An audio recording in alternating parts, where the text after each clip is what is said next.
စိတ်နှလုံးအေးချမ်းအောင်စိတ်တည်ပူပန်မှုမဖြစ်ရအောင်ဘာကိုဖယ်ရှားရမလဲလို့ဆိုလို့ရှိရင်တွေ့တာမှုဖယ်ရှားတွေ့တာမှုတွေရှိနေသမျှကာလပတ်လုံးစိတ်နှလုံးအေးချမ်းမှုဘယ်သူမှမရတွေ့တာမှုသည်စိတ်နှလုံးပူပန်မှုကိုဖြစ်ပေါ်စေတယ်လို့မြတ်စွာဘုရားကိုယ်တိုင်ကလည်းဟောထားတာရှိတယ်လေတဏှာယစာယတိတောကောတဏှာယစာယတိတောကောတောကဆိုတာတဏှာကြောင့်ဖြစ်လာတွေ့တာမှုဆိုတဲ့တဏှာရှိနေတဲ့ပုဂ္ဂိုလ်တိုင်းဟာတောကဘယ်လိုမှ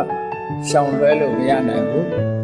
တောကကိုရှောင်လွှဲခြင်းလို့ရှိရင်တဏှာကိုလျှော့ချကြရဖြစ်တ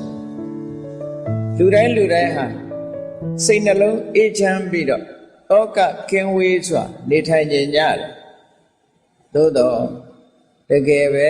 တောကကင်းဝေးပြီးတော့နေနိုင်ကြသလားဆိုမနေနိုင်ကြဘူးဘာဖြစ်လို့မနေနိုင်တာတော့လို့ဆိုတော့အဓိကအကြောင်းဖြစ်တဲ့တွေ့တာမှုကိုမဖယ်နိုင်လို့ပဲတွေ့တာမှုကိုမဖယ်နိုင်သေးတဲ့မြတ်တောကဆိုတာဘယ်တော့မှရှော့ချနိုင်ကြမှာမဟုတ်ဘူးတဲ့